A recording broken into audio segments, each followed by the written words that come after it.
KRPA 1110 AM ਦੇ ਸਰੋਤਿਆਂ ਨੂੰ ਸੁਖਜੀਤ ਮੰਗਟ ਵੱਲੋਂ ਸਤਿ ਸ਼੍ਰੀ ਅਕਾਲ।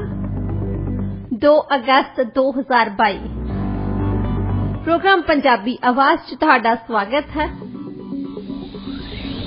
ਦੁਨੀਆ ਭਰ 'ਚ ਸਾਡੇ ਪ੍ਰੋਗਰਾਮਸ ਤੁਸੀਂ ਸੁਣ ਸਕਦੇ ਹੋ radioindia.ca ਤੇ।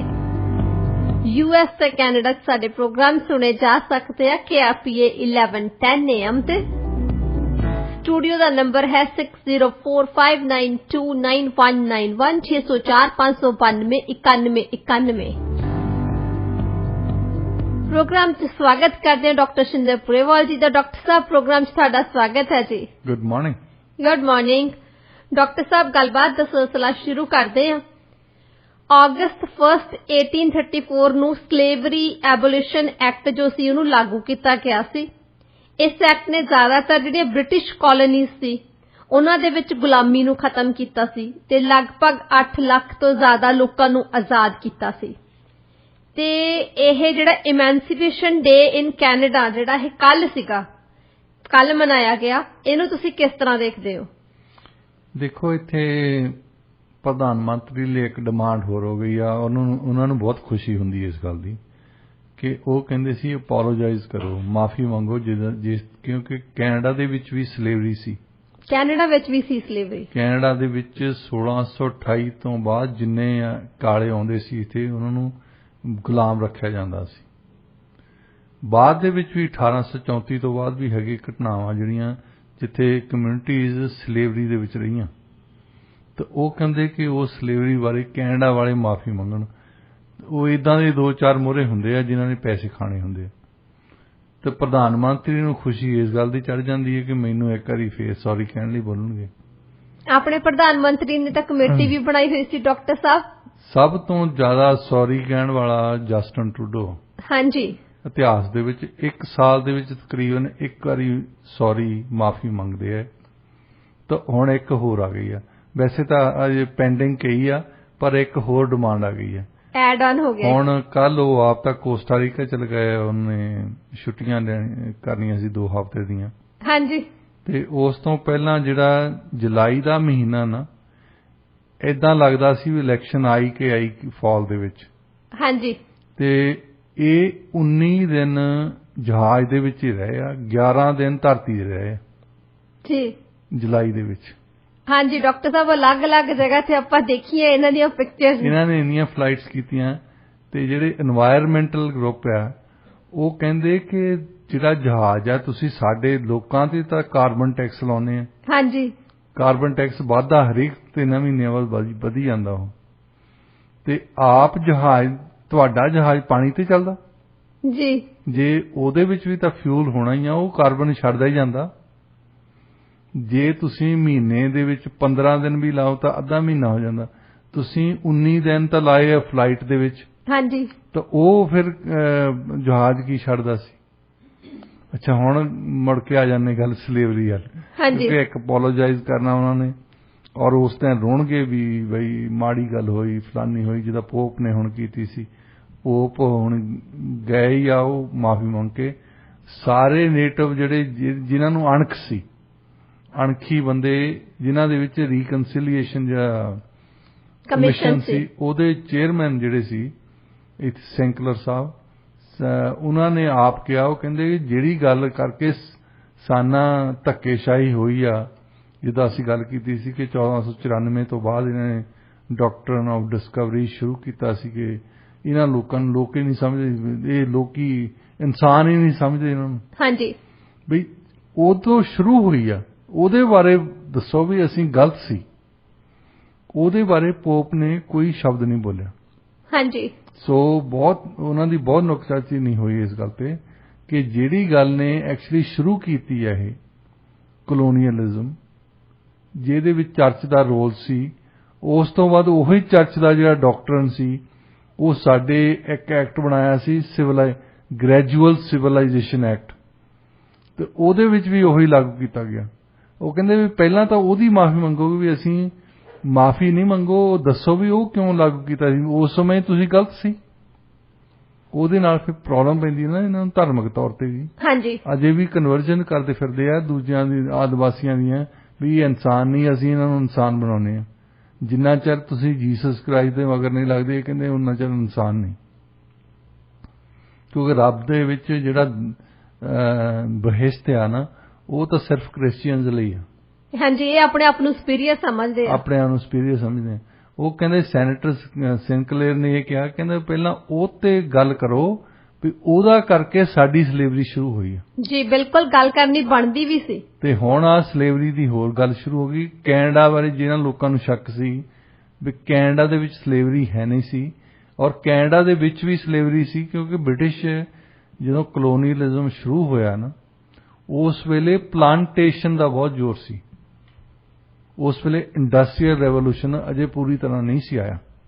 ਮਤਲਬ ਫੈਕਟਰੀਆਂ, ਮਿਲਜ਼ ਜੇ ਉਹ ਜਿਹੜੀਆਂ ਮੈਨੂਫੈਕਚਰਿੰਗ ਕਰਦੇ ਸੀ, ਉਹ ਅਜੇ ਉਸ ਹੱਦ ਤਾਈਂ ਨਹੀਂ ਪਹੁੰਚੀਆਂ ਸੀ। ਪਲਾਂਟੇਸ਼ਨ ਜ਼ਿਆਦਾ ਸ਼ੁਰੂ ਕੀਤੀ ਇਹਨਾਂ ਨੇ, ਔਰ ਕੈਰੀਬੀਅਨ ਦੇ ਵਿੱਚ ਖਾਸ ਤੌਰ ਤੇ, ਜਿੱਦਾਂ ਗੰਨਾ ਬੀਜਦੇ ਹੁੰਦੇ ਸੀ। ਸਾਡੇ ਲੋਕੀ ਫੀਜੀ ਦੇ ਵਿੱਚ ਗਏ ਆ, ਇਹ ਵੀ ਗੰਨਾ ਬੀਜਣ ਹੀ ਗਏ ਸੀ। ਉੱਥੇ ਵਰਕਰ ਜਿਹੜੇ ਉੱਥੇ ਲੋਕਲ ਕੰਮ ਬੰਦੇ ਕੰਮ ਨਹੀਂ ਸੀ ਕਰਦੇ, ਤੇ ਇਹ ਇੰਡੀਅਨਸ ਨੂੰ ਲੈ ਕੇ ਆਏ, ਉੱਥੇ ਗੰਨਾ ਬੀਜਦੇ ਰਹੇ ਜੀ। ਤੇ ਇਹਦੇ ਵਿੱਚ ਪਲਾਂਟੇਸ਼ਨ ਵਰਕ ਜਿਹੜਾ ਸੀ ਨਾ, 1834 ਤਾਈਂ ਉਹ ਬ੍ਰਿਟਿਸ਼ ਹਕੂਮਤ ਨੇ ਇਹ ਦੇਖ ਲਿਆ ਕਿ ਹੁਣ ਪਲਾਂਟੇਸ਼ਨ ਦੀ ਲੋੜ ਨਹੀਂ ਹੈ, ਹੁਣ ਸਾਨੂੰ ਲੋੜ ਹੈ ਵਰਕਰਸ ਦੀ, ਜਿਹੜੇ ਫੈਕਟਰੀ 'ਚ ਕੰਮ ਕਰਨ, ਮੈਨੂਫੈਕਚਰਿੰਗ ਦੇ ਵਿੱਚ ਕੰਮ ਕਰਨ, ਮਿੱਲਾਂ 'ਚ ਕੰਮ ਕਰਨ। ਹੁਣ ਪ੍ਰੋਬਲਮ ਤਾਂ ਇਹ ਸੀ ਕਿ ਜਿਹੜੇ ਸਲੇਵ ਸੀ ਉਹਨਾਂ ਨੂੰ ਪਲਾਂਟੇਸ਼ਨ ਵਰਕਰ ਦੇ ਤੌਰ ਤੇ ਰੱਖਿਆ ਸੀ, ਫੈਕਟਰੀਆਂ ਨੂੰ ਉਹ ਬੰਦੇ ਮਿਲ ਨਹੀਂ ਸੀ ਰਹੇ।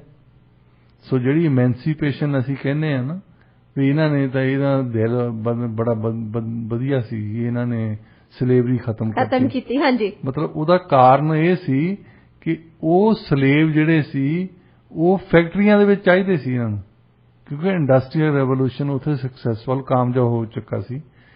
ਹੁਣ ਮੈਨੂਫੈਕਚਰਿੰਗ ਨੂੰ ਬਹੁਤ ਵਰਕਰਸ ਦੀ ਲੋੜ ਸੀ। ਸੋ ਉਹਨਾਂ ਵਰਕਰਸ ਨੂੰ ਫੈਕਟਰੀਆਂ ਦੇ ਵਿੱਚ, ਮਿੱਲਾਂ ਦੇ ਵਿੱਚ ਲਿਆਉਣ ਲਈ ਇਹਨਾਂ ਨੇ ਪਲਾਂਟੇਸ਼ਨ ਸਲੇਵਰੀ ਖਤਮ ਕਰ ਦਿੱਤੀ। ਇਹ ਵੱਡਾ ਕਦਮ ਸੀ ਆਪਣੇ ਆਪ ਦੇ ਵਿੱਚ, ਪਰ ਇਹਨੂੰ ਆਰਥਿਕਤਾ ਨਾਲ ਤੁਸੀਂ ਜੋੜ ਸਕਦੇ ਆ। ਇਸੇ ਤਰ੍ਹਾਂ ਜਿਹੜਾ ਅਮਰੀਕਾ ਦੀ ਅਸੀਂ ਦੇਖਦੇ ਹਾਂ ਨਾ, ਸਲੇਵਰੀ ਖਤਮ ਕੀਤੀ ਜਦੋਂ, ਸਾਊਥ ਦੇ ਵਿੱਚ ਜਿਹੜੀ ਸਲੇਵਰੀ ਪਲਾਂਟੇਸ਼ਨ ਵਰਕਰਸ ਦੀ ਸੀ। ਨਾਰਥ ਦੇ ਵਿੱਚ ਜਿਹਨਾਂ ਨੂੰ ਯੈਂਕੀਜ਼ ਕਹਿੰਦੇ ਸੀ, ਉਹਨਾਂ ਦੇ ਜਿੰਨੀ ਵੀ ਫੈਕਟਰੀਆਂ ਲੱਗੀਆਂ, ਮਿੱਲਾਂ ਲੱਗੀਆਂ, ਮੈਨੂਫੈਕਚਰਿੰਗ ਸ਼ੁਰੂ ਹੋਈ ਹੈ, ਇਹ ਸਾਰੀ ਨਾਰਥ ਦੇ ਵਿੱਚ ਸ਼ੁਰੂ ਹੋਈ ਹੈ। ਸਾਊਦਰਨ ਸਟੇਟਸ ਜਿਹੜੀਆਂ ਸੀ ਉਹਨਾਂ ਦੇ ਵਿੱਚ ਪਲਾਂਟੇਸ਼ਨ ਜ਼ਿਆਦਾ ਸੀ, ਕਪਾਹ ਜ਼ਿਆਦਾ ਬੀਜਦੇ ਹੁੰਦੇ ਸੀ। ਸੋ ਉਹਨਾਂ ਨੇ ਜਿਹੜੇ ਮਜ਼ਦੂਰ ਰੱਖੇ ਹੁੰਦੇ ਸੀ, ਉਹ ਤਾਂ ਸਲੇਵਸ ਰੱਖੇ ਹੁੰਦੇ ਸੀ। ਤੁਸੀਂ ਇੱਕ ਪਿੰਡ ਤੋਂ ਜਾਂ ਇੱਕ ਬੰਦੇ ਦੇ ਫਾਰਮ ਨੂੰ ਛੱਡ ਕੇ ਦੂਸਰੇ ਦੇ ਫਾਰਮ ਤੇ ਜਾ ਨਹੀਂ ਸਕਦੇ ਸੀ।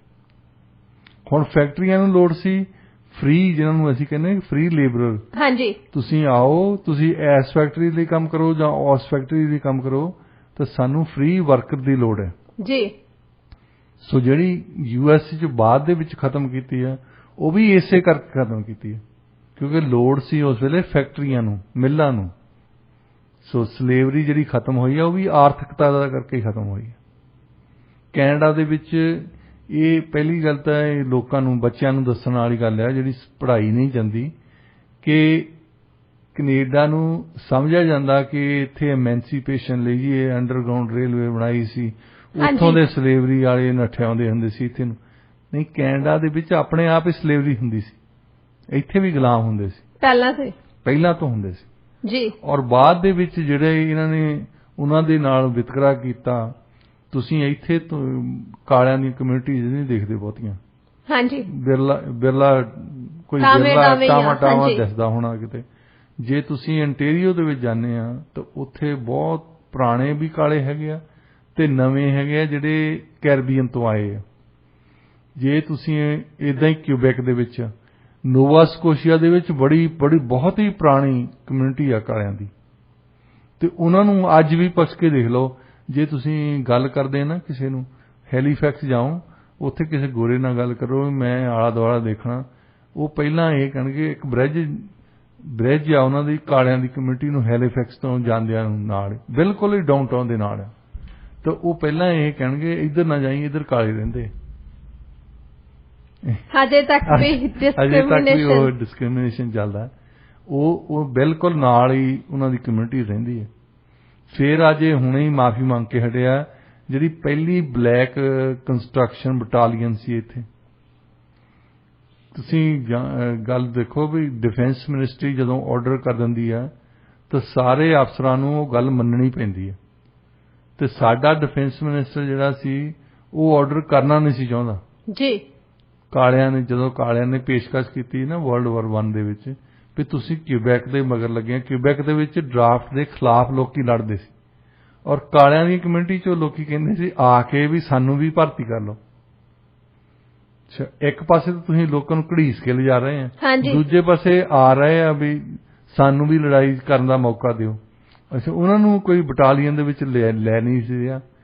ਇਹਨਾਂ ਨੇ ਫਿਰ ਡਿਫੈਂਸ ਮਿਨਿਸਟਰ ਨੇ ਔਰ ਪ੍ਰਾਈਮ ਮਿਨਿਸਟਰ ਨੇ ਆਪਣੇ ਸਿਰ ਗੱਲ ਲੈਣ ਦੀ ਬਜਾਏ ਇਹਨਾਂ ਨੇ ਆਰਡਰ ਜਾਰੀ ਕਰਤਾ ਕਿ ਬਟਾਲੀਅਨ ਕਮਾਂਡੈਂਟ ਜਿਹੜੇ ਆ, ਜਿੰਨੇ ਕਮਾਂਡਿੰਗ ਆਫਿਸਰ ਆ, ਇਹ ਉਹਨਾਂ ਤੇ ਆ ਜੇ ਉਹਨਾਂ ਨੇ ਇਹਨਾਂ ਦੀਆਂ ਕੰਪਨੀਆਂ ਨੂੰ ਆਪਣੀ ਬਟਾਲੀਅਨ ਦੇ ਵਿੱਚ ਰੱਖਣਾ ਹੈ। ਕੈਨ ਯੂ ਇਮੇਜਿਨ ਇੱਕ ਵੀ ਕਮਾਂਡਿੰਗ ਆਫਿਸਰ ਕੈਨੇਡਾ ਦੇ ਵਿੱਚ ਨਹੀਂ ਲੱਭਾ ਜਿਹੜਾ ਇਹ ਕਵੇ ਕਿ ਮੈਂ ਕਾਲਿਆਂ ਦੀ ਕੋਈ ਕੰਪਨੀ ਆਪਣੀ ਬਟਾਲੀਅਨ ਦੇ ਵਿੱਚ ਰੱਖ ਸਕਦਾ। ਫਿਰ ਉਸ ਤੋਂ ਬਾਅਦ ਇਹਨਾਂ ਨੇ ਕਾਲਿਆਂ ਦੀ ਕੰਸਟਰਕਸ਼ਨ ਬਟਾਲੀਅਨ ਜਿਹੜੀ ਪਹਿਲੀ ਬਣਾ ਕੇ ਭੇਜੀ ਯੂਰਪ ਨੂੰ, ਉਸ ਤੋਂ ਬਾਅਦ ਉਹਨਾਂ ਦੀ ਜੁਦੀ ਬਟਾਲੀਅਨ ਨਹੀਂ ਬਣਾਈ ਕਿਉਂਕਿ ਉਹਨਾਂ ਦੀ ਕੰਪਨੀਆਂ ਕੋਈ ਲੈ ਨਹੀਂ ਸੀ ਰਿਹਾ। ਉਹਦੇ ਬਾਰੇ ਉਹ ਕਹਿੰਦੇ ਵੀ ਜਦੋਂ ਅਸੀਂ ਉੱਥੇ ਗਏ ਵੀ ਨਾ ਲੜਾਈ ਦੇ ਵਿੱਚ ਵੀ ਲੜਦੇ ਹੁੰਦੇ ਸੀ, ਮੋਰੇ ਉਹਨਾਂ ਲਈ ਕੰਸਟਰਕਸ਼ਨ ਕਰਦੇ ਸੀ। ਉਹ ਵੈਸੇ ਲੜਨ ਵਾਲੇ ਤਾਂ ਗੋਰੇ ਸੀ ਪਰ ਇਹ ਪਿੱਛੇ ਕੰਸਟਰਕਸ਼ਨ ਦਾ ਸਾਰਾ ਕੰਮ ਕਰਦੇ ਸੀ ਉਹਨਾਂ ਦਾ ਲੜਾਈ ਦੇ ਵਿੱਚ। ਉਹ ਕਹਿੰਦੇ ਕਿ ਸਾਡੇ ਨਾਲ ਵਿਤਕਰਾ ਹੁੰਦਾ ਸੀ, ਸਾਨੂੰ ਮੈਸ ਦੇ ਵਿੱਚ ਨਹੀਂ ਸੀ ਬੈਠਣ ਦਿੰਦੇ, ਉਹਨਾਂ ਦੀ ਰੋਟੀ ਪਾਣੀ ਜੁਦਾ ਹੁੰਦਾ ਸੀ।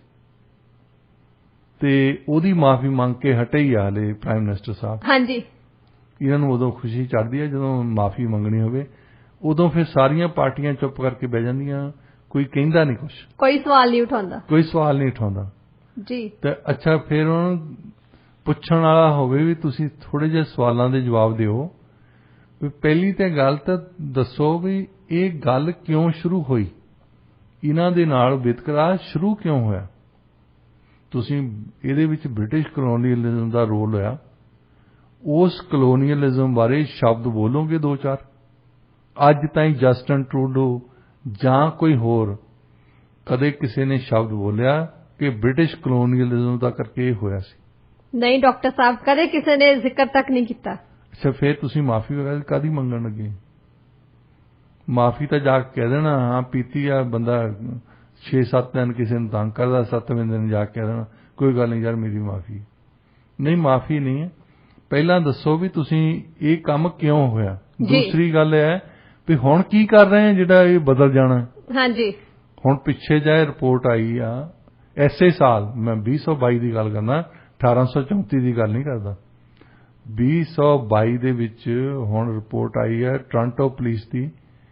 ਉਹਨਾਂ ਨੇ ਕਿਹਾ ਕਿ ਜਿਹੜੇ ਕਾਲੇ ਲੋਕ ਆ ਇਹਨਾਂ ਨੂੰ ਜ਼ਿਆਦਾ ਫੜਦੇ ਆ ਅਸੀਂ, ਉਹਨਾਂ ਤੇ ਜ਼ਿਆਦਾ ਤਸ਼ੱਦਦ ਕਰਦੇ ਆ ਪੁਲਿਸ ਵਾਲੇ। ਤੇ ਹੁਣ ਪੁਲਿਸ ਚੀਫ ਨੇ ਇੱਕ ਨਵਾਂ ਹਰੇਕ ਸਾਲ ਹੀ ਆਰਡਰ ਕਰਦਾ ਹੁੰਦਾ ਉਹ ਕਿ ਇਹ ਆਪਣੇ ਕਾਂਸਟੇਬਲਸ ਨੂੰ ਅਸੀਂ ਟ੍ਰੇਨਿੰਗ ਦੇਣੀ ਆ, ਰੀਟ੍ਰੇਨਿੰਗ ਦੇਣੀ ਆ, ਇਹਨਾਂ ਨੂੰ ਕਲਚਰਲੀ ਸੈਂਸਿਟਿਵ ਹੋਣਾ ਚਾਹੀਦਾ ਹੈ। ਇਹ ਨਵੀਂ ਗੱਲ ਨਹੀਂ, ਤੁਸੀਂ 2023 ਚ ਵੀ ਪੜ੍ਹ ਲਿਓ। ਮੈਂ ਪੰਡਤ ਨਹੀਂ ਪਰ ਪ੍ਰੋਡਕਸ਼ਨ ਕਰ ਦਿੰਦਾ 2024 ਚ ਵੀ ਇਦਾਂ ਹੀ ਹੋਣੀ ਜੀ। ਪੁਲਿਸ ਦਾ ਵਤੀਰਾ ਕਾਲੇ ਲੋਕਾਂ ਪ੍ਰਤੀ ਡਾਕਟਰ ਸਾਹਿਬ ਬਹੁਤ ਜ਼ਿਆਦਾ ਅਲੱਗ ਆ। ਉਸ ਰਿਪੋਰਟ ਦੇ ਵਿੱਚ ਇਹ ਵੀ ਮੈਂਸ਼ਨ ਕੀਤਾ ਗਿਆ ਸੀ। ਦੋ ਕਮਿਊਨਿਟੀਜ਼ ਉਹਨਾਂ ਦੀਆਂ ਟਾਰਗੇਟ ਹੁੰਦੀਆਂ, ਇੱਕ ਤਾਂ ਨੇਟਿਵ ਇੰਡੀਅਨਸ ਜੀ ਤੇ ਦੂਸਰਾ ਕਾਲੇ। ਹਾਂਜੀ, ਅੱਛਾ, ਤੀਸਰੇ ਨੰਬਰ ਤੇ ਆਉਂਦੇ ਆ ਬਾਕੀ ਦੇ ਐਥਨਿਕ ਗਰੁੱਪਸ ਜਿਹੜੇ ਆ, ਜਿੱਦਾਂ ਸਾਡੇ ਵਰਗੇ ਭੂਰੇ ਲੋਕ ਜੀ ਜਾਂ ਚਾਈਨੀਜ਼ ਆ, ਜਿਨ੍ਹਾਂ ਤੇ ਇਹਨਾਂ ਦੇ ਬਰਾਬਰ ਨਹੀਂ ਅਸੀਂ ਗਿਣ ਸਕਦੇ। ਜਿੱਦਾਂ ਇਹ ਕਾਲਿਆਂ ਨੂੰ ਟਾਰਗੇਟ ਕਰਦੇ ਆ ਜਾਂ ਨੇਟਿਵ ਇੰਡੀਅਨਸ ਨੂੰ ਟਾਰਗੇਟ ਕਰਦੇ ਆ, ਉਸ ਤਰ੍ਹਾਂ ਤਾਂ ਨਹੀਂ ਕਰਦੇ, ਪਰ ਕੁਝ ਹੱਦ ਤਾਈਂ ਜਿਹੜਾ ਵਿਤਕਰਾ ਹੁੰਦਾ ਇਹਨਾਂ ਦੇ ਨਾਲ ਹੁੰਦਾ ਜੀ।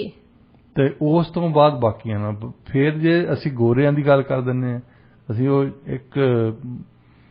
ਉਹਨਾਂ ਨੂੰ ਇੱਕ ਕਮਿਊਨਿਟੀ ਸਮਝਦੇ ਹਾਂ। ਗੋਰਿਆਂ ਦੇ ਵਿੱਚ ਵੀ ਅੰਤਰ ਆ ਨਾ। ਹਾਂਜੀ, ਹੁਣ ਜਿਹੜੇ ਤਾਂ ਗੋਰੇ ਹੈਗੇ ਆ ਸਫਿਸਟੀਕੇਟਡ ਆਪਣੇ ਆਪ ਨੂੰ ਸਮਝਦੇ ਆ, ਪੜ੍ਹੇ ਲਿਖੇ ਆ, ਪੈਸੇ ਵਾਲੇ ਆ, ਉਹਨਾਂ ਦੇ ਨਾਲ ਵਤੀਰਾ ਹੋ ਰਿਹਾ। ਤੇ ਜਿਹੜੇ ਗੋਰਿਆਂ ਨੂੰ ਜੋ ਪੈਕ 6 ਪੈਕ ਕਹਿੰਦੇ ਹੁੰਦੇ ਵੀ ਜਿਹੜੇ ਆਮ ਬੰਦੇ ਤੁਰੇ ਫਿਰਦੇ ਆ, ਵਰਕਰ ਆ ਵਿਚਾਰੇ, ਜੇ ਵਰਕਰ ਆ ਜਾਂ ਅਨਪਲੋਇਡ ਆ ਜਾਂ ਉਹ ਸਰੀ ਵੌਲੀ ਦੇ ਵਿੱਚ ਰਹਿੰਦੇ ਹੋਣੇ ਆ ਜਾਂ ਹੋਮਲੈਸ ਰਹਿੰਦੇ ਹੋਣੇ, ਉਹਨਾਂ ਦੇ ਨਾਲ ਵਤੀਰਾ ਹੋ ਰਿਹਾ ਜੀ।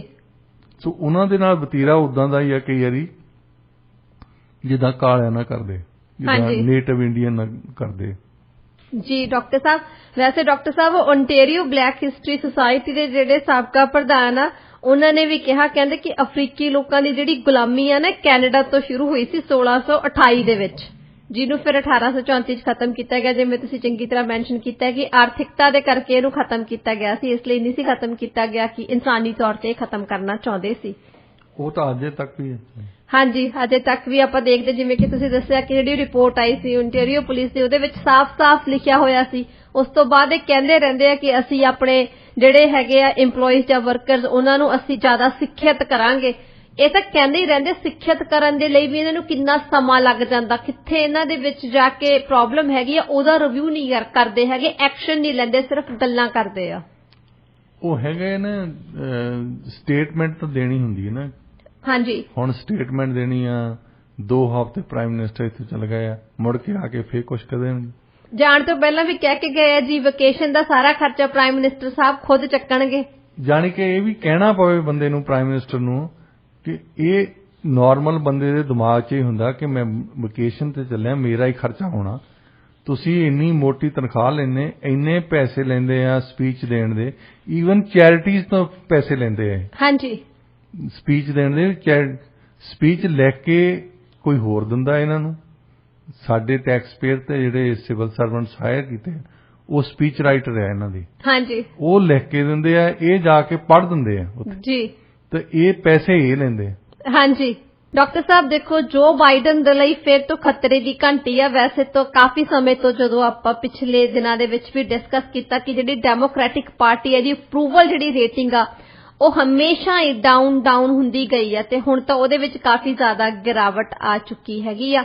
ਤੇ ਹੁਣ ਜਿਹੜੇ ਇਕਨੋਮਿਸਟ ਹੈਗੇ ਆ, ਉਹਨਾਂ ਦਾ ਵੀ ਇਹੀ ਕਹਿਣਾ ਕਿ ਵੀ ਇਹਨਾਂ ਨੇ ਸਹੀ ਤਰੀਕੇ ਦੇ ਨਾਲ ਨਾ ਤਾਂ ਇਕਨੋਮੀ ਨੂੰ ਹੈਂਡਲ ਕੀਤਾ, ਨਾ ਹੀ ਪੋਲਿਟਿਕਸ ਨੂੰ ਹੈਂਡਲ ਕੀਤਾ, ਤੇ ਜਿਹੜੀ ਡਿਪਲੋਮੇਸੀ ਹੈਗੀ ਉੱਥੇ ਵੀ ਬਿਲਕੁਲ ਇਹਨਾਂ ਦਾ ਜਿਹੜਾ ਮਿਆਰ ਆ ਥੱਲੇ ਹੀ ਰਿਹਾ। ਤੇ ਹੁਣ ਸਭ ਨੂੰ ਇਹੀ ਲੱਗਦਾ ਕਿ ਜਿਹੜੀਆਂ ਮਿਡ ਟਰਮ ਚੋਣਾਂ ਹੈਗੀਆਂ ਨੇ, ਉਹਦੇ ਵਿੱਚ ਡੈਮੋਕ੍ਰੈਟ ਜਿਹੜੇ ਹੈਗੇ ਆ ਉਹਨਾਂ ਨੂੰ ਪੂਰੀ ਸੰਭਾਵਨਾ ਕਿ ਹਾਰ ਦਾ ਮੂੰਹ ਦੇਖਣਾ ਪੈ ਸਕਦਾ। ਦੋਨੋਂ ਹੀ ਹਾਊਸਿਸ ਉਹਨਾਂ ਦੇ ਹੱਥੋਂ ਜਾ ਸਕਦੇ ਆ। ਤੁਸੀਂ ਕੀ ਕਹਿਣਾ ਚਾਹੋਗੇ ਇਸ ਰਿਪੋਰਟ ਦੇ ਬਾਰੇ? ਅਕਸਰ ਇਹ ਕਿਹਾ ਜਾਂਦਾ ਕਿ ਜੇ US ਵਾਲੇ ਨਾ, ਇਹ ਬੜੀ ਤਕੜੀ ਪਾਵਰ ਆ, ਤਕੜੀ ਦਿਓ ਤਾਕਤ ਆ, ਵੱਡਾ ਹਾਥੀ ਆ। ਜੇ ਇਹਨਾਂ ਦੇ ਕੋਈ ਪ੍ਰੈਜ਼ੀਡੈਂਟ ਨੂੰ ਤਾਂ ਉਹਨਾਂ ਦੀ ਪਾਰਟੀ ਨੂੰ ਡੋਮੈਸਟਿਕ ਤੌਰ ਤੇ, ਅੰਦਰੂਨੀ ਤੌਰ ਤੇ ਖਤਰਾ ਹੁੰਦਾ ਨਾ, ਉਹਦੇ ਲਈ ਲੋਕਾਂ ਨੂੰ ਖੁਸ਼ ਨਹੀਂ ਹੋਣਾ ਚਾਹੀਦਾ ਬਾਕੀ ਮੁਲਕਾਂ ਦੇ ਵਿੱਚ, ਕਿਉਂਕਿ ਬਾਕੀ ਮੁਲਕਾਂ ਦੀ ਫਿਰ ਸ਼ਾਮਤ ਆ ਜਾਂਦੀ ਜੀ। ਹੁਣ ਦੇਖ ਲਓ, ਪੰਗੇ ਲੈਣ ਇੱਥੋਂ ਤਾਇਵਾਨ ਨੂੰ ਚਲ ਗਈ ਹੈ ਪਲੋਸੀ। ਹਾਂਜੀ, ਇਹ ਜਾਣ ਬੁੱਝ ਕੇ ਛੇੜਖਾਨੀ ਕਰਦੀ ਆ ਗੱਲ ਕਿ ਸਾਡੀ ਰਸ਼ੀਆ ਵਾਲਿਆਂ ਦੇ ਅਸੀਂ ਡਾਂਸ ਕਰ ਚੁੱਕੇ ਹਾਂ, $60 ਬਿਲੀਅਨ ਦੇ ਚੁੱਕੇ ਹਾਂ। ਹੁਣ ਲੋਕੀ ਕਹਿੰਦੇ ਵੀ 60 ਬਿਲੀਅਨ ਸਾਨੂੰ ਹੀ ਦੇਣ ਦਿੱਤਾ। ਹਾਂਜੀ, ਸਟੂਡੈਂਟਸ ਜਿਹੜੇ ਮੰਗ ਕਰਦੇ ਸੀ ਕਿ ਸਾਡੇ ਲੋਨ ਮਾਫ ਕਰ ਦਿਓ, ਉਹਨਾਂ ਨੇ ਤਾਂ ਕੀਤੇ ਨਹੀਂ, ਉਹਨਾਂ ਦੀ ਤਾਂ ਗੱਲ ਵੀ ਨਹੀਂ ਸੁਣੀ ਇਹਨਾਂ ਨੇ। ਤੇ ਇਹਨਾਂ ਨੇ $60,000 ਮਿਲੀਅਨ ਦੇ ਹਥਿਆਰ ਚੱਕ ਕੇ ਉਹਨੂੰ ਫੜਾਤੇ ਆ ਯੂਕਰੇਨ ਨੂੰ। ਹਾਂਜੀ, ਅੱਛਾ, ਉਹਨਾਂ ਨੇ ਕਦੇ ਵਰਤਿਆ ਹੀ ਨਹੀਂ ਉਹ। ਹਾਂਜੀ, ਹੁਣ ਦੇਖੋ ਇੱਕ ਪਾਲਿਸੀ ਚੇਂਜ ਆਈ ਨਾ, ਇਹਨਾਂ ਦੇ ਫੋਰਨ ਮਿਨਿਸਟਰ ਨੇ ਗੱਲ ਕੀਤੀ ਆ ਰਸ਼ੀਆ ਦੇ ਫੋਰਨ ਮਿਨਿਸਟਰ ਨਾਲ ਪਹਿਲਾਂ, ਤੇ ਕੱਲ ਹੀ ਜੋ ਬਾਈਡਨ ਨੇ ਇਹ ਕਹਿਤਾ ਕਿ ਮੈਂ ਆਪਣੇ ਪਿਊਟਨ ਦੇ ਨਾਲ ਬੈਠਣ ਨੂੰ ਤਿਆਰ ਹਾਂ, ਸਾਨੂੰ ਇੱਕ ਨਵੀਂ ਆਰਮਜ਼ ਜਿਹੜੀ ਹਥਿਆਰਾਂ ਦੀ ਸੰਧੀ ਕਰਨੀ ਚਾਹੀਦੀ ਹੈ। ਹੁਣ ਮਤਲਬ ਇਹ ਸਾਥੇ ਆ ਚੁੱਕੇ ਆ, ਠੰਡੇ ਦਿਮਾਗ ਨਾਲ ਸੋਚ ਰਿਹਾ ਕਿ ਰਸ਼ੀਆ ਨੂੰ ਜੋ ਅਸੀਂ ਕਰਦੇ ਸੀ ਉਹ ਨਹੀਂ ਹੋਣਾ, ਜੋ ਕੁਝ ਸੋਚਦੇ ਸੀ ਉਹ ਨਹੀਂ ਹੋਇਆ ਇਹਨਾਂ ਦਾ। ਹਾਂਜੀ, ਤੇ ਜ਼ੈਲੈਂਸਕੀ ਮੇਰੇ ਖਿਆਲ ਪਾਗਲਪਨ ਦੇ ਹੱਦ ਤੇ ਪਹੁੰਚ ਚੁੱਕਾ ਹੈ, ਤੇ ਉਹਨੇ ਥੋੜੇ ਦਿਨ ਰਹਿੰਦੇ ਆ ਉਹਨੂੰ ਹਸਪਤਾਲ ਜਾਣਾ ਪੈਣਾ। ਹੁਣ ਤੁਸੀਂ ਕੱਲ ਦੇਖਿਆ ਹੋਣਾ, ਜ਼ਵਾਹੀਰੀ ਜਿਹੜਾ ਅਸਾਮਾ ਬਿਨ ਲਾਦਨ ਦੇ ਨਾਲ ਸੈਕੰਡ ਇਨ ਕਮਾਂਡ ਹੁੰਦਾ ਸੀ ਹਾਂਜੀ। ਕਾਇਦਾ ਦਾ, ਇਹਨੂੰ ਮਾਰ ਦਿੱਤਾ ਗਿਆ ਜੀ। ਇਹ ਵੀ ਡੋਮੈਸਟਿਕ ਦੇ ਨਾਲ ਹੀ ਆ। ਜਿਹੜੀ ਡੋਮੈਸਟਿਕ ਅਪਰੂਵਲ ਜਿਹੜੀ ਹੋ ਰਹੀ ਆ ਜਾਂ ਘਟ ਰਹੀ ਆ, ਉਹਨੂੰ ਲਿਫਟ ਕਰਨ ਲਈ ਕੋਈ ਨਾ ਕੋਈ ਕੰਮ ਕਰਦੇ ਆ। ਹਾਂਜੀ। ਅਲ ਜ਼ਵਾਹੀਰੀ ਜਿਹੜਾ ਆ ਇਸ ਵੇਲੇ ਕੋਈ ਖਤਰਾ ਨਹੀਂ ਸੀ ਜੀ। ਪਰ ਜਿੱਦਾਂ ਸਾਮਾ ਬਿਨ ਲਾਦਨ ਨੂੰ ਬਣਾਇਆ ਸੀ ਕਿ 9/11 ਉਹਨੇ ਕਰਵਾਈ ਘਟਨਾ, ਉਸ ਤੋਂ ਬਾਅਦ ਅਲ ਕਾਇਦਾ ਸਾਰੇ ਦੇਸ਼ਾਂ ਦੇ ਵਿੱਚ ਐਕਟਿਵ ਸੀ, ਇੱਥੇ ਐਕਟਿਵ ਆ, ਉੱਥੇ ਐਕਟਿਵ ਆ। ਇਸ ਵੇਲੇ ਤੁਸੀਂ ਅਲ ਕਾਇਦਾ ਦਾ ਇਸ ਵੇਲੇ ਨਾਂ ਨਹੀਂ ਸੁਣਦੇ, ਪਰ ਇਹਨਾਂ ਨੇ ਜਾ ਕੇ ਉਹਨੂੰ ਡਰੋਨ ਅਟੈਕ ਕਰਕੇ ਮਾਰ ਦਿੱਤਾ। ਤੇ ਕੱਲ ਸਾਰਾ ਦਿਨ ਹੀ CNN ਇਸ ਤੇ ਲਾਇਆ ਕਿ ਅਸੀਂ ਅਲ ਜ਼ਵਾਹੀਰੀ ਨੂੰ ਮਾਰ ਦਿੱਤਾ। ਹਾਂਜੀ। ਹੁਣ ਉਹ ਬੰਦੇ ਨੂੰ ਮਾਰ ਦਿੱਤਾ ਉੱਥੇ, ਉਹ ਇਹ ਵੱਡੀ ਗੱਲ ਨਹੀਂ ਆ। ਵੱਡੀ ਗੱਲ ਹੈਗੀ ਆ ਡੋਮੈਸਟਿਕ ਤੌਰ ਤੇ, ਅੰਦਰੂਨੀ ਤੌਰ ਤੇ ਇਹਨਾਂ ਦੀ ਇਹ ਦੇਖਦੇ ਕਿ ਅਪਰੂਵਲ ਰੇਟਿੰਗ ਸਾਡੀ ਤਾਂ ਨੂੰ ਜਾਂਦੀ ਕਿ ਨਹੀਂ ਜਾਂਦੀ। ਹਾਂਜੀ। ਹੁਣ ਤਾਇਵਾਨ ਨੂੰ ਉੱਥੇ ਗਈ ਆ। ਤਾਇਵਾਨ ਦੇ ਜਿਹੜਾ ਚਾਈਨੀਜ਼ ਮੀਡੀਆ ਨੇ ਵੀ ਇਹੀ ਗੱਲ ਕਹੀ ਆ ਕਿ ਸਾਨੂੰ ਇਹਨਾਂ ਦੀ ਅਪਰੂਵਲ ਰੇਟਿੰਗ ਥੱਲੇ ਹੋ ਰਹੀ ਆ, ਤਾਂ ਇਸ ਕਰਕੇ ਤਾਇਵਾਨ ਨੂੰ ਵੀ ਆ ਰਹੇ ਆ ਤੇ ਇਸੇ ਇਸ਼ੂ ਨੂੰ ਉਹਨਾਂ ਨੇ ਬਾਰਿਆ। ਪਰ ਇਹਦੇ ਵਿੱਚ ਚਾਈਨਾ ਵਾਲਿਆਂ ਦਾ ਵੀ ਕਸੂਰ ਹੈ। ਜੇ ਉਹ ਜਾ ਰਹੀ ਆ, ਕੋਈ ਏਡੀ ਵੱਡੀ ਗੱਲ ਨਹੀਂ ਹੈ। ਤੇ ਤੁਸੀਂ ਇੱਕ ਪਾਸੇ ਧਮਕੀਆਂ ਦੇਣ ਲੱਗੇ ਆ। ਉਹਨਾਂ ਨੇ ਹੈਡਲਾਈਨ ਸੀਗੀ ਕਿ ਜੇ ਕੋਈ ਹਮਲਾਵਰ ਆਇਆ ਤਾਂ ਇੱਥੇ ਉਹਦੀਆਂ ਕਬਰਾਂ ਬਣਾ ਦੇਵਾਂਗੇ। ਹਾਂਜੀ।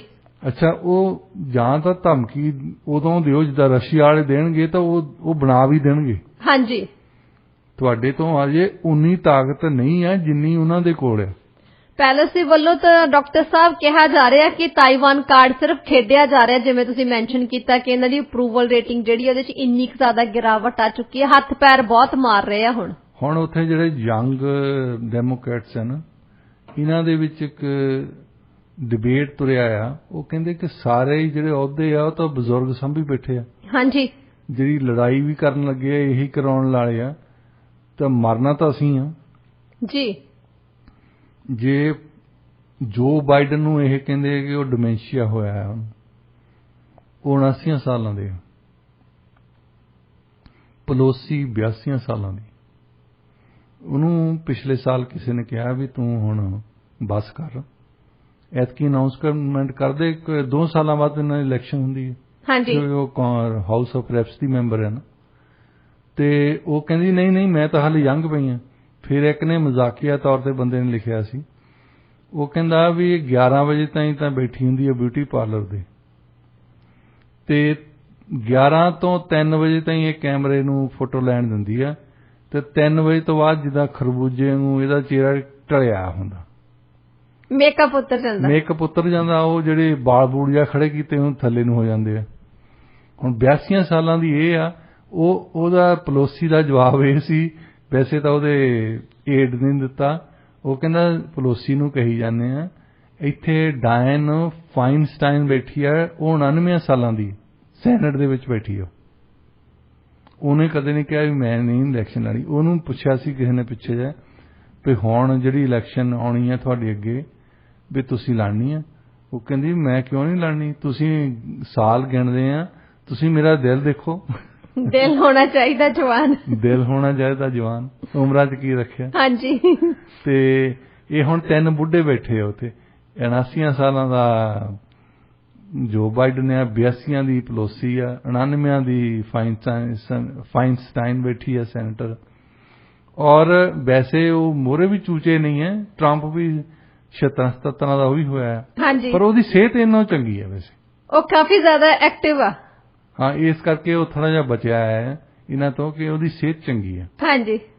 ਵੈਸੇ ਬਾਕੀਆਂ ਨੇ ਤਾਂ ਲਾਅ ਬਣਾਉਂਦੇ ਆ ਵੀ ਇੰਨੇ ਸਾਲ ਤੇ ਤੁਸੀਂ ਰਿਟਾਇਰ ਹੋਣਾ, ਇੰਨੇ ਸਾਲ ਤੇ ਰਿਟਾਇਰ ਹੋਣਾ। ਉਹ ਕਹਿੰਦੇ ਵੀ ਇਹਨਾਂ ਤੇ ਕੋਈ ਕਾਨੂੰਨ ਹੈ ਹੀ ਨਹੀਂ ਜੀ। ਇਹਨਾਂ ਤੇ ਵੀ ਲਾਗੂ ਹੋਣਾ ਚਾਹੀਦਾ ਨਾ ਕਾਨੂੰਨ, ਜੇ ਬਾਕੀਆਂ ਤੇ ਕਰਦੇ ਆ ਤਾਂ। ਇੱਕ ਤੁਸੀਂ 65 ਸਾਲ ਦੇ ਅੱਗੇ, ਹੁਣ ਤਾਂ ਨਹੀਂ ਪ੍ਰੋਫੈਸਰ ਨੂੰ ਰਿਟਾਇਰ ਕਰਦੇ, ਹੁਣ ਜਿਹੜਾ ਏਜ ਡਿਸਕ੍ਰਿਮੀਨੇਸ਼ਨ ਉਹਨੂੰ ਕਿਹਾ ਕੋਰਟ ਨੇ। ਪਹਿਲਾਂ 65 ਸਾਲ ਦੇ ਬੰਦੇ ਨੂੰ ਕਹਿੰਦੇ ਸੀ ਰਿਟਾਇਰ ਹੋ ਜਾ।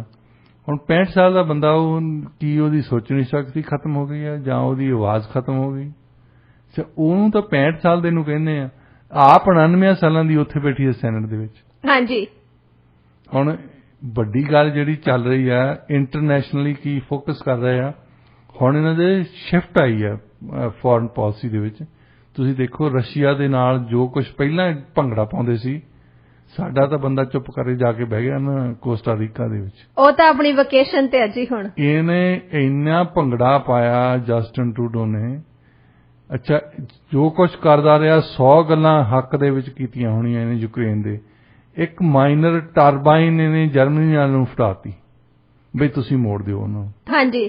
ਉਹਦੇ ਤੇ ਸਾਰੀ ਯੂਕਰੇਨੀਅਨ ਕਮਿਊਨਿਟੀ ਇੰਨਾ ਗੁੱਸੇ ਹੋ ਗਈ, ਸਾਰੇ ਇਹਨਾਂ ਦੇ ਅਗੇਂਸਟ ਹੋ ਗਏ। ਕੀਤਾ ਕਰਾਇਆ ਖੂਚ। ਹਾਂਜੀ। ਇਦਾਂ ਹੀ ਇਹ ਹਮੇਸ਼ਾ ਸੋਚਣੀ ਚਾਹੀਦੀ ਹੈ ਕਿ ਜਿਹੜੇ ਬੰਦੇ ਨੱਠ ਕੇ ਕੰਮ ਕਰਦੇ ਫਿਰਦੇ ਨਾ, ਬੋਲਦੇ ਫਿਰਦੇ ਉਹ ਨਾ ਜਾਣਾ, ਤੁਸੀਂ ਉਹਨਾਂ ਦਾ ਇੱਕ ਕੰਮ ਨਾ ਕਰਾਓਗੇ ਤਾਂ ਉਹਨਾਂ ਨੇ ਤੁਹਾਡੇ ਖਿਲਾਫ ਹੋ ਜਾਣਾ। ਜੀ, ਜਿਹੜਾ ਕੰਮ ਨਹੀਂ ਕਰਵਾਇਆ ਉਹਨਾਂ ਨੇ ਸਿਰਫ ਉਹ ਦੇਖਣਾ ਜੋ ਤੁਸੀਂ ਕੀਤੇ ਆ ਪਹਿਲਾਂ, ਉਹਨਾਂ ਦੀ ਕੋਈ ਵੈਲਿਊ ਨਹੀਂ ਕਰਦਾ, ਉਹਨੂੰ ਭੁੱਲ ਜਾਂਦੇ ਆ। ਹਾਂਜੀ। ਨਹੀਂ ਕੀਤੇ ਦਾ ਯਾਦ ਰੱਖਣਾ। ਹਾਂਜੀ। ਹੁਣ ਇਹਨਾਂ ਨੂੰ ਜੋ ਬਾਈਡਨ ਨੂੰ, ਡੈਮੋਕ੍ਰੈਟਿਕ ਪਾਰਟੀ ਨੂੰ ਇਹ ਪਤਾ ਲੱਗ ਗਿਆ ਕਿ ਅਸੀਂ ਅੰਦਰੂਨੀ ਤੌਰ ਤੇ ਕੁਝ ਨਹੀਂ ਕਰ ਸਕਦੇ। ਜੀ। ਜੇ ਪਹਿਲਾਂ ਅਬੋਰਸ਼ਨ ਦੀ ਇਸ਼ੂ ਚੱਕੀ, ਗਨ ਵਾਇਲੈਂਸ ਦੀ, ਉਹ ਜਿਹੜੇ ਨਵਾਂ ਬਿੱਲ ਲੈ ਕੇ ਆਏ, ਕੱਲ ਫੇਰ ਸ਼ੂਟਿੰਗ ਹੋਈ। ਹਾਂਜੀ। ਹੁਣ ਸ਼ੂਟਿੰਗ ਜਿਹੜੀਆਂ ਰੁਕ ਗਈਆਂ, ਇਹਨਾਂ ਨੂੰ ਪਿੱਛੇ ਜਿਹੜਾ ਬਿੱਲ ਲੈ ਕੇ ਆਏ ਸੀ। ਡਾਕਟਰ ਸਾਹਿਬ ਦੇਖੋ, ਉਹ ਨਾ ਹਰ ਇੱਕ ਪੈਂਤਰਾ ਜਿਹੜਾ ਹੈਗਾ ਕਹਿ ਲੋ ਕਿ ਅਪਣਾ ਰਹੇ ਆ, ਪਰ ਅਪਰੂਵਲ ਰੇਟਿੰਗ ਤੇ ਫਿਰ ਵੀ ਉਹਨਾਂ ਤੇ ਕੋਈ ਸੁਧਾਰ ਨਹੀਂ ਆਇਆ। ਜਿਵੇਂ ਕਿ ਇਨਫਲੇਸ਼ਨ ਹਮੇਸ਼ਾ ਅੱਪ ਗਈ ਆ, ਤਾਂ ਇਹਨਾਂ ਦੀ ਜਿਹੜੀ ਅਪਰੂਵਲ ਰੇਟਿੰਗ ਆ ਉਸੇ ਸਪੀਡ ਦੇ ਨਾਲ ਇਹ ਡਾਊਨ ਗਈ ਆ। ਹੁਣ ਇਹ ਕੋਈ ਨਵੀਂ ਗੱਲ ਨਹੀਂ, ਇਹ ਸਾਰੀਆਂ ਹਕੂਮਤਾਂ ਇਦਾਂ ਕਰਦੀਆਂ ਹੁੰਦੀਆਂ ਜਿਨ੍ਹਾਂ ਦੀ ਮਿਲਟਰੀ ਚੰਗੀ ਆ, ਜਿਨ੍ਹਾਂ ਤੋਂ ਲੱਗਦਾ ਕਿ ਮਿਲਟਰੀ ਐਕਸ਼ਨ ਲੈ ਸਕਦੇ ਆ। ਇਹਨਾਂ ਦੀ ਹੁਣ ਮਿਲਟਰੀ ਪਾਵਰ ਤਾਂ ਹੈ ਤਕੜੀ ਆ, ਕੋਈ ਸ਼ੱਕ ਨਹੀਂ ਹੈ। ਹਾਂਜੀ। ਹੁਣ ਇਹ ਚਾਹੁੰਦੇ ਆ ਕਿ ਚਾਈਨਾ ਵਾਲੇ ਕੋਈ ਇਦਾਂ ਦੀ ਗੱਲ ਕਰਨ ਜਿਹਨਾਂ ਮਿਲਟਰੀ ਕਨਫਰੰਟੇਸ਼ਨ ਹੋਵੇ ਥੋੜਾ ਜਿਹਾ, ਤੇ ਅਪਰੂਵਲ ਰੇਟਿੰਗ ਤਾਂ ਨੂੰ ਹੋਵੇ ਸਾਡੀ। ਹਾਂਜੀ। ਪੂਰੇ ਦਾ ਪੂਰਾ ਡੋਮੈਸਟਿਕ ਇਸ਼ੂ ਆ, ਅੰਦਰੂਨੀ ਗੱਲਾਂ ਆਉਂਦੀਆਂ। ਐਲ ਜ਼ਾਵੀਰੀ ਇਸ ਵੇਲੇ ਕੋਈ ਖਤਰਾ ਨਹੀਂ ਸੀ ਜੀ, ਉਹਨੂੰ ਜਾ ਕੇ ਮਾਰਨਾ ਅਫਗਾਨਿਸਤਾਨ ਦੇ ਵਿੱਚ ਨਾ, ਸਿਰਫ ਤੇ ਸਿਰਫ ਇਹਨਾਂ ਦੀ ਅਪਰੂਵਲ ਰੇਟਿੰਗ ਦੇ ਨਾਲ ਆ। ਹਾਂਜੀ। ਅਪਰੂਵਲ ਰੇਟਿੰਗ ਥੱਲੇ ਨੂੰ ਜਾਂਦੀ ਆ, ਉੱਤੇ ਨੂੰ ਜਾਂਦੀ ਆ। ਇਹਦੇ ਤੇ ਦੁਨੀਆ ਭਰ ਦੇ ਜਿਹੜੇ ਲੋਕ ਆ ਉਹਨਾਂ ਨੂੰ ਖਤਰਾ ਆ ਜੀ। ਇਹ ਤਾਂ ਹੁਣ ਇਹੀ ਕਹਿ ਰਹੇ ਆ ਨਾ ਕਿ ਅਸੀਂ ਦੁਨੀਆ ਨੂੰ ਸੁਰੱਖਿਅਤ ਕਰ ਦਿੱਤਾ ਉਹਨੂੰ ਮਾਰਨ ਤੋਂ ਬਾਅਦ। ਡਾਕਟਰ ਸਾਹਿਬ, ਹੁਣ ਆਪਾਂ ਗੱਲ ਕਰਦੇ ਹਾਂ ਜੀ ਪਾਕਿਸਤਾਨ ਦੀ। ਇਮਰਾਨ ਖਾਨ ਨੂੰ ਵੱਡਾ ਝਟਕਾ ਲੱਗ ਚੁੱਕਾ। ਪਾਰਟੀ ਨੂੰ ਮਿਲਣ ਵਾਲੇ ਵਿਦੇਸ਼ੀ ਫੰਡਾਂ ਤੇ ਪਾਕਿਸਤਾਨ ਚੋਣ ਕਮਿਸ਼ਨ ਨੇ ਸਖਤ ਰਵੱਈਆ ਅਪਣਾਇਆ। ਉਹਨਾਂ ਨੇ ਇੱਕ ਫੈਸਲਾ ਸੁਣਾਇਆ, ਆਪਣੇ ਸਰੋਤਿਆਂ ਨੂੰ ਡਿਟੇਲ ਦੇ ਵਿੱਚ ਦੱਸੋ। ਦੇਖੋ, ਇਹ ਇਸ਼ੂ ਤਾਂ ਸੀਗੀ ਇਲੈਕਸ਼ਨ ਕਮਿਸ਼ਨ ਨੇ ਡਿਸਾਈਡ ਕਰਨੀ, ਪਰ ਇਹਦੇ ਪਿੱਛੇ ਅਰਦਾਸਾਂ ਸ਼ਾਹਬਾਜ਼ ਸ਼ਰੀਫ ਹੋਣੀ ਕਰਦੇ ਹੋਣੇ ਆ ਵੀ ਚੰਗਾ ਹੋਇਆ ਫਸ ਗਿਆ, ਹੁਣ ਇਹਨੂੰ ਕੋਰਟ ਦੇ ਵਿੱਚ ਲਿਜਾਵਾਂਗੇ ਤਾਂ ਕਿ ਇਲੈਕਸ਼ਨ ਲੜਨ ਜੋਗਾ ਨਾ ਰਹੇ। ਹਾਂਜੀ। ਕਿ ਇਸ਼ੂ ਤਾਂ ਹੁਣ ਬਣ ਗਈ ਹੈ ਕਿ 4 ਸਾਲਾਂ ਦੀ ਬਦਨਾਮੀ ਤੋਂ ਬਾਅਦ ਸਾਰੀ ਬਦਨਾਮੀ ਇਹਨਾਂ ਨੇ ਖੱਟ ਲਈ। ਹੁਣ 3 ਮਹੀਨਿਆਂ ਦੇ ਵਿੱਚ ਹੀ 3 ਮਹੀਨਿਆਂ ਦੇ ਵਿੱਚ ਹੁਣ ਇਹਨਾਂ ਨੂੰ ਲੱਗਣ ਲੱਗ ਪਿਆ ਸੀ ਵੀ ਇਮਰਾਨ ਖਾਨ ਨੇ ਫਿਰ ਪਾਵਰ ਦੇ ਵਿੱਚ ਆ ਜਾਣਾ। ਹਾਂਜੀ। ਪਰ ਉਹਨਾਂ ਨੇ ਵੀ ਖੱਬੇ ਸੱਜੇ ਏਦਾਂ ਫੰਡ ਇਕੱਠੇ ਕੀਤੇ, ਉਹਨਾਂ ਨੂੰ ਸੋਚਿਆ ਨਹੀਂ ਹੋਣਾ ਵੀ ਕਦੇ ਕਿਸੇ ਜ਼ਮਾਨੇ 'ਚ ਸਾਡੇ ਮੋਹਰੇ ਵੀ ਆ ਜਾਣੇ। ਡਾਕਟਰ ਸਾਹਿਬ, 34 ਜਿਹੜੇ ਸੀਗੇ 34 ਪਾਬੰਦੀਸ਼ੁਦਾ ਵਿਦੇਸ਼ੀ ਫੰਡ ਉਹਨਾਂ ਨੂੰ ਪ੍ਰਾਪਤ ਹੋਏ ਸੀ, ਲਾਈਕ ਉਹਨਾਂ ਨੂੰ ਮਿਲੇ ਸੀਗੇ, ਤੇ ਜਿਹੜੇ 13 ਨੇ ਉਹ ਤਾਂ ਅਣਜਾਣ ਖਾਤੇ ਆ, ਉਹਨਾਂ ਦਾ ਤਾਂ ਹਜੇ ਪਤਾ ਹੀ ਨਹੀਂ। ਉਹਨਾਂ ਨੇ ਸਭ ਤੋਂ ਵੱਡੀ ਗੱਲ ਜਿਹੜੀ ਚੋਣ ਕਮਿਸ਼ਨ ਨੇ ਕੀਤੀ, ਜਿਸ 'ਚ ਲੀਗਲੀ ਫਸਣਾ ਇਹਨਾਂ ਨੇ, ਹਾਂਜੀ, ਉਹ ਹੈਗੀ ਕਿ ਇਮਰਾਨ ਖਾਨ ਨੇ ਜਿਹੜਾ ਆਪਣੇ ਵੱਲੋਂ ਪਾਰਟੀ ਲੀਡਰ ਦੇ ਤੌਰ ਤੇ ਇੱਕ ਐਫੀਡੇਵਿਟ ਦਿੱਤਾ ਉਹਨਾਂ ਨੂੰ, ਉਹ ਸਾਰਾ ਹੀ ਉਹ ਕਹਿੰਦੇ ਗਲਤ ਆ। ਐਫੀਡੇਵਿਟ ਝੂਠ ਬੋਲ ਕੇ ਕੀਤਾ ਇਹਨੇ, ਤਾਂ ਉਹਦੇ ਤੇ ਸਜ਼ਾ ਵੀ ਹੋ ਸਕਦੀ ਹੈ ਇਹਨਾਂ ਨੂੰ। ਹੁਣ ਇਹਨਾਂ ਦੇ ਇੱਕ ਮਿੱਤਰ ਆ ਦੁਬਈ ਦੇ ਵਿੱਚ ਰਹਿੰਦੇ, ਉਹ ਹੈ ਤਾਂ ਪਾਕਿਸਤਾਨੀ ਹੈ, ਪਰ ਪਾਕਿਸਤਾਨੀ ਦੇ ਉਹਨਾਂ ਦੇ ਡਿਊਲ ਸਿਟੀਜ਼ਨ ਦਾ ਜ਼ਰੂਰ ਹੋਣੇ ਆ, ਕਿਉਂਕਿ ਪਾਕਿਸਤਾਨੀ ਬੰਦੇ ਜਿਹੜੇ ਇੰਡੀਵਿਜੂਅਲਸ ਕਰਦੇ ਆ ਹਮਾਇਤ ਕੋ, ਉਹਨਾਂ ਨੂੰ ਕੋਈ ਇਸ਼ੂ ਨਹੀਂ। ਇਹਨਾਂ ਨੇ ਇੱਕ ਟੂਰਨਾਮੈਂਟ ਕਰਵਾਇਆ ਇੰਗਲੈਂਡ ਦੇ ਵਿੱਚ, ਉਸ ਬੰਦੇ ਨੇ, ਪੈਸੇ ਵਾਲਾ ਬੰਦਾ ਹੈ, ਕਾਫੀ ਅਮੀਰ ਬੰਦਾ ਹੈ, ਅਮੀਰਾਂ ਦੇ ਨਾਲ ਤਾਲੁਕਾਤ ਵੀ ਹੈਗੇ ਆ। ਹਾਂਜੀ। ਬਹੁਤ ਮਤਲਬ ਮੋਟੇ ਜਿਹੜੇ, ਤੇ ਉਹਨਾਂ ਨੇ ਕ੍ਰਿਕਟ ਦੇ ਹੁਣ ਇਮਰਾਨ ਖਾਨ ਨੂੰ ਕ੍ਰਿਕਟ ਤਾਂ ਨੂੰ ਲੈ ਗਈ ਆ, ਕ੍ਰਿਕਟ ਨੇ ਥੱਲੇ ਲੈ ਕੇ ਆਉਣਾ। ਹੁਣ ਕ੍ਰਿਕਟ ਦੇ T20 ਇੱਕ ਕੋਈ ਇਹਨਾਂ ਦੇ ਮੈਚ ਜਿਹੜੇ 20 ਸਾਲਾਂ ਤੋਂ ਘੱਟ ਦੀ ਉਮਰ ਦੇ ਜਿਹੜੇ ਕ੍ਰਿਕਟ ਖੇਲਦੇ ਆ ਨਾ, ਹਾਂਜੀ, ਉਹਨਾਂ ਦੀ ਟੀਮ ਦਾ ਇੱਕ ਇਹਨਾਂ ਨੇ ਫਰੈਂਡਲੀ ਮੈਚ ਕਰਾਇਆ ਲੰਡਨ ਦੇ ਇੰਗਲੈਂਡ ਦੇ ਵਿੱਚ, ਤੇ ਉੱਥੇ ਸਿਰਫ ਤੇ ਸਿਰਫ ਬਹੁਤ ਜਿਹੜੇ ਅਮੀਰ ਬੰਦੇ ਸੀ ਜਿਨ੍ਹਾਂ ਨੇ ਕਾਫੀ ਪੈਸੇ ਦਿੱਤੇ ਉਸ ਇਵੈਂਟ ਤੇ ਉਹਨਾਂ ਨੂੰ ਦੱਸਿਆ ਤਾਂ ਇਹ ਗਿਆ ਕਿ ਕੋਈ ਚੈਰਿਟੀ ਲਈ ਪੈਸੇ ਇਕੱਠੇ ਕਰਦੇ ਆ। ਹੁਣ ਇਹ ਨਹੀਂ ਦੱਸਿਆ ਵੀ ਚੈਰਿਟੀ ਕਿਹੜੀ ਹੈ, ਅਨਨੋਨ ਚੈਰਿਟੀ ਸੀ, ਤੇ ਉਹਨਾਂ ਨੇ ਪੈਸੇ ਇਕੱਠੇ ਕੀਤੇ ਮਿਲੀਅਨਸ ਆਫ ਪਾਉਂਡਸ, ਤੇ ਉਹ ਚੱਕ ਕੇ ਉਹਨਾਂ ਨੇ PTI ਨੂੰ ਦੇਤੇ। ਹੁਣ ਉਹਦੇ ਵਿੱਚ ਕਿਹੜੇ ਬੰਦਿਆਂ ਨੇ ਦਿੱਤੇ ਆ ਪੈਸੇ, ਉਹ ਸਾਰੇ ਕੋਈ ਪਾਕਿਸਤਾਨੀ ਤਾਂ ਹੈ ਨਹੀਂ, ਇੰਨੇ ਪਾਕਿਸਤਾਨੀ ਨੇ ਜੇ ਕੋਈ ਪੈਸੇ ਦਿੱਤੇ ਹੋਣਗੇ, ਇੱਕ ਸਿਟੀਜ਼ਨ ਆ ਉਹ ਤਾਂ ਦੇ ਸਕਦਾ, ਪਰ ਹੁਣ ਇੱਕ ਇੰਗਲੈਂਡ ਦਾ ਬੰਦਾ ਕੋਈ ਬਿਲੀਅਨਰ ਬੰਦਾ ਹੋਵੇ, ਉਹ ਕ੍ਰਿਕਟ ਦੇਖਣ ਆਇਆ, ਉਹਨੇ ਵੀ 2 ਮਿਲੀਅਨ ਦੇ ਦਿੱਤਾ, ਕਿਸੇ ਨੇ ਹੋਰ ਨੇ ਦਿੱਤਾ। ਔਰ ਇਹਨਾਂ ਨੇ ਫੰਡ ਇਕੱਠੇ ਕੀਤੇ ਆ ਇੰਗਲੈਂਡ ਤੋਂ, ਕੈਨੇਡਾ ਤੋਂ, US ਤੋਂ, ਆਸਟ੍ਰੇਲੀਆ ਤੋਂ, ਸੋ ਉਹ ਹੁਣ ਅੱਗੇ ਆ ਗਏ। ਵੱਡੀ ਗੱਲ ਹੋਣੀ ਇਹਨਾਂ ਲਈ ਜਿਹੜੀ ਮੁਸਲਿਮ ਲੀਗ ਨੂੰ ਹੁਣ ਇਹ ਖਤਰਾ ਲੱਗਦਾ ਸੀ ਕਿ ਇਮਰਾਨ ਖਾਨ ਨੇ ਅਗਲੇ ਸਾਲ ਵੀ ਇਲੈਕਸ਼ਨ ਜਿੱਤ ਜਾਣੀ ਆ। ਹਾਂਜੀ, ਕਿਉਂਕਿ ਅਗਲੇ ਸਾਲ ਤਾਂ ਹੀ ਮੈਨੂੰ ਲੱਗਦਾ ਨਹੀਂ ਵੀ ਹਾਲਾਤ ਸੁਧਰਨਗੇ ਜੀ, ਹਾਲਾਤ ਵਿਗੜ ਹੀ ਰਹੇ ਆ, ਇਹ ਸੁਧਰਨ ਦਾ ਕੋਈ ਚਾਂਸ ਨਹੀਂ ਹੈ। ਹਾਂਜੀ, ਤੇ ਪੰਜਾਬ ਦੀ ਜਿਹੜੀ ਜ਼ਿਆਦਾ ਮਹੱਤਤਾ ਆ ਪਾਕਿਸਤਾਨ ਦੇ ਵਿੱਚ, ਕਿਉਂਕਿ ਵੱਡੀ ਪ੍ਰੋਵਿੰਸ ਉਹੀ ਆ। ਪੰਜਾਬ ਦੇ ਵਿੱਚੋਂ ਇਹਨਾਂ ਦੇ ਚੀਫ ਮਿਨਿਸਟਰ ਵੀ ਜਾਂਦਾ ਲੱਗਾ, ਇਹਨਾਂ ਦਾ ਮੁੰਡਾ ਵੀ ਜਾਂਦਾ ਲੱਗਾ। ਹਾਂਜੀ, ਤੇ ਅਗਲੀ ਸਾਲ ਇੱਕ ਸਾਲ ਹੀ ਰਹਿ ਗਿਆ ਇਹਨਾਂ ਦਾ। ਵੈਸੇ ਅਗਸਤ 2023 ਨੂੰ ਇਲੈਕਸ਼ਨ ਹੋਣੀ ਆ, ਤੇ ਹੁਣ ਵੈਸੇ ਤਾਂ ਕੋਸ਼ਿਸ਼ ਤਾਂ ਕਰਦੇ ਸੀ ਕਿ ਪਹਿਲਾਂ ਕਰਾਓ ਜੀ, ਆਹ ਕਰਾਓ, ਪਰ 2023 ਨੂੰ ਤਾਂ ਹੋਣੀ ਆ।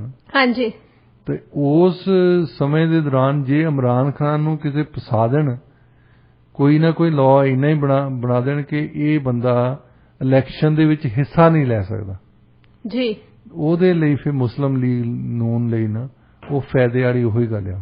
ਹਾਂਜੀ, ਕਿਉਂਕਿ ਜਨਤਾ ਤਾਂ ਉਹਦੇ ਹੱਕ 'ਚ ਹੋਈ ਆ ਜੀ, ਉਹ ਉਹਨਾਂ ਨੇ ਬਾਈ ਇਲੈਕਸ਼ਨ ਤੋਂ ਦੱਸ ਦਿੱਤਾ। ਹਾਂਜੀ, ਬਾਈ ਇਲੈਕਸ਼ਨ ਦੇ ਵਿੱਚ 20 ਹੋਈਆਂ ਇਲੈਕਸ਼ਨ, 15 ਜਿੱਤ ਗਿਆ ਉਹ। ਹਾਂਜੀ, ਤੇ ਇੱਕ ਮੈਂ ਹੋਰ ਟਵਿਸਟ ਸੁਣਦਾ ਸੀ ਇਹਨਾਂ ਤੋਂ, ਮੁਸਲਿਮ ਲੀਗ ਨੂਨ ਤੋਂ 20 ਬੰਦਿਆਂ ਦੀਆਂ ਇਲੈਕਸ਼ਨ ਉਹਨਾਂ ਦੀਆਂ ਹੋਈਆਂ ਸੀ ਜਿਨ੍ਹਾਂ ਨੂੰ ਡਿਸਕੁਆਲੀਫਾਈ ਕਰ ਦਿੱਤਾ ਸੀ,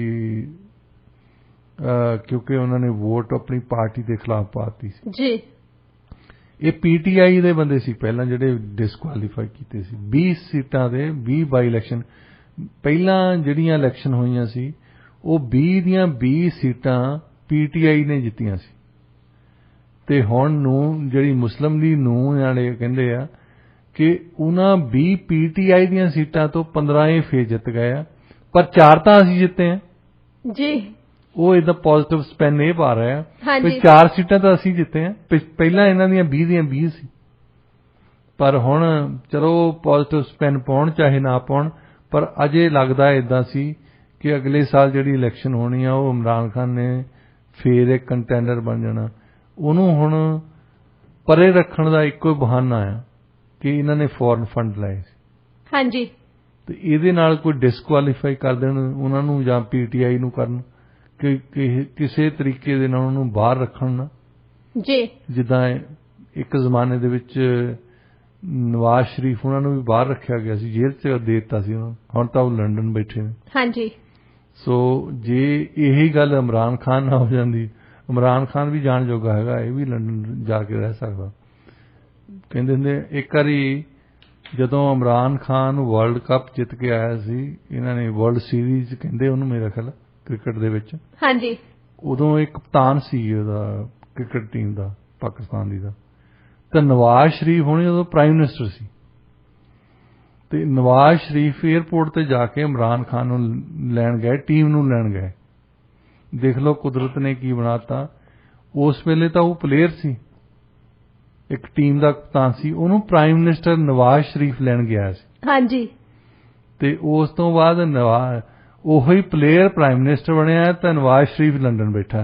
ਹਾਂਜੀ, ਸਮਾਂ ਦੇਖੋ, ਕੁਦਰਤ ਦੇ ਦੇਖੋ ਕੀ ਕਾਰਨ ਜੀ ਡਾਕਟਰ ਸਾਹਿਬ, ਬਿਲਕੁਲ ਸਮਾਂ ਬਹੁਤ ਜ਼ਿਆਦਾ ਬਲਵਾਨ ਹੁੰਦਾ। ਡਾਕਟਰ ਸਾਹਿਬ ਰੁਖ ਕਰਦੇ ਹਾਂ ਹੁਣ ਅਗਲੀ ਖਬਰ ਵੱਲ।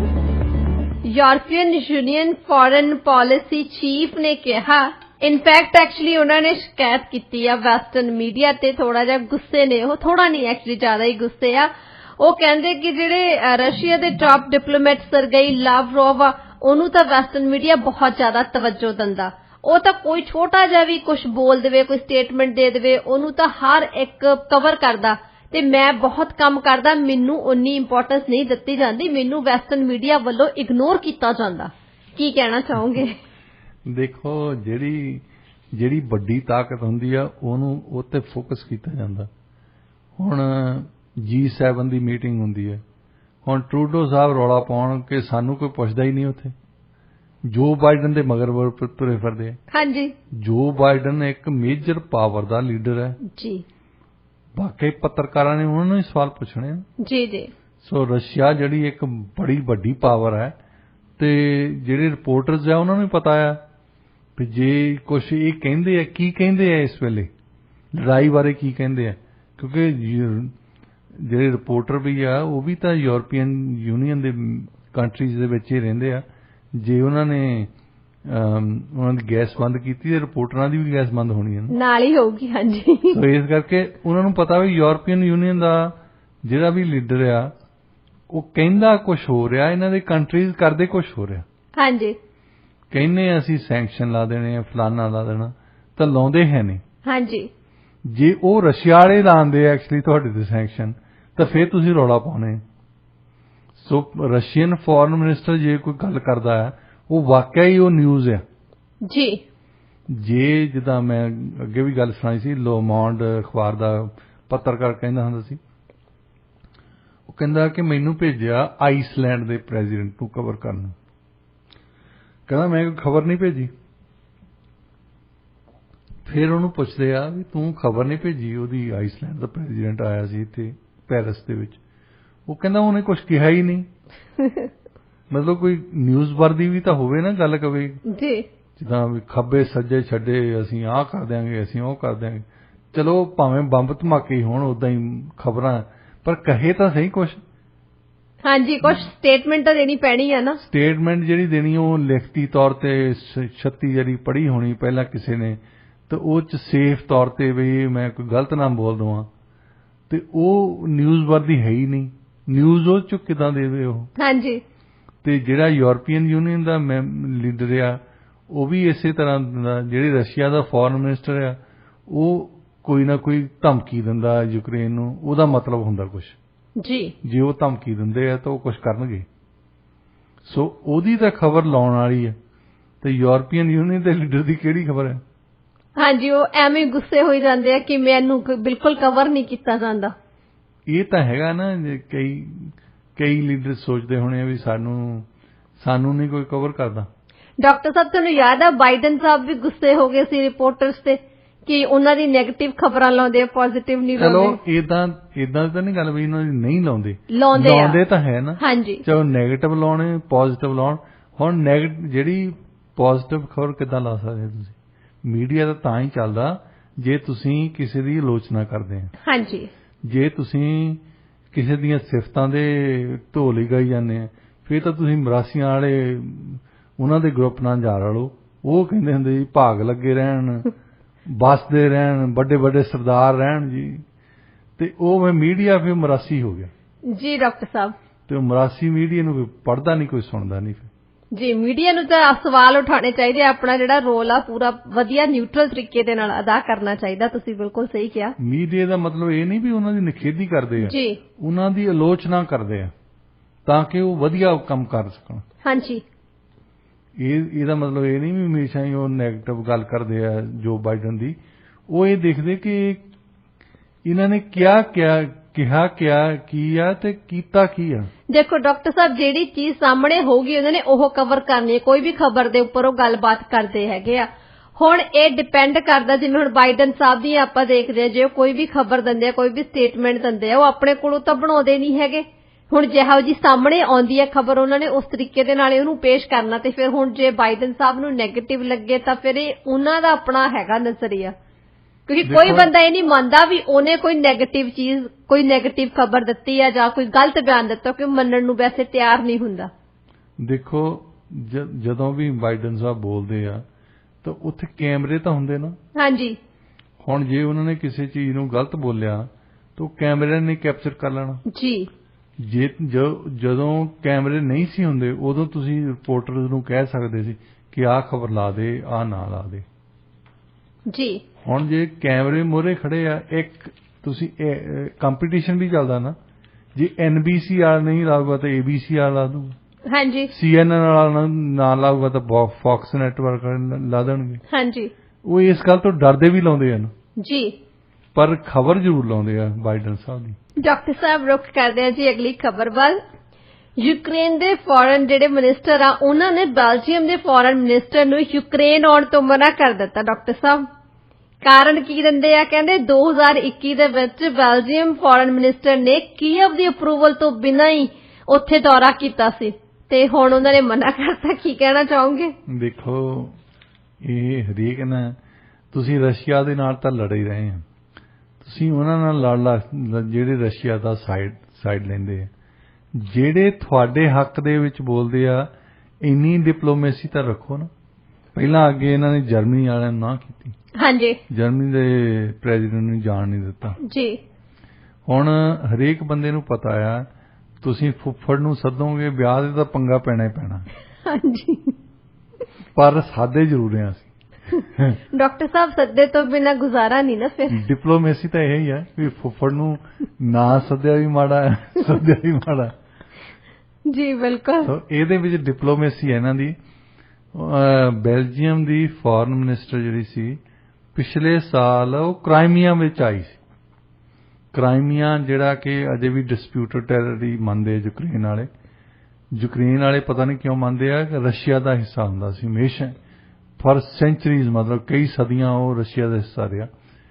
1954 ਦੇ ਵਿੱਚ ਖਰੁਸ਼ਚੋਵ ਉਹਨਾਂ ਨੇ ਗਿਫਟ ਦੇ ਤੌਰ ਤੇ ਇਹ ਯੂਕਰੇਨ ਨੂੰ ਦੇ ਦਿੱਤਾ ਸੀ।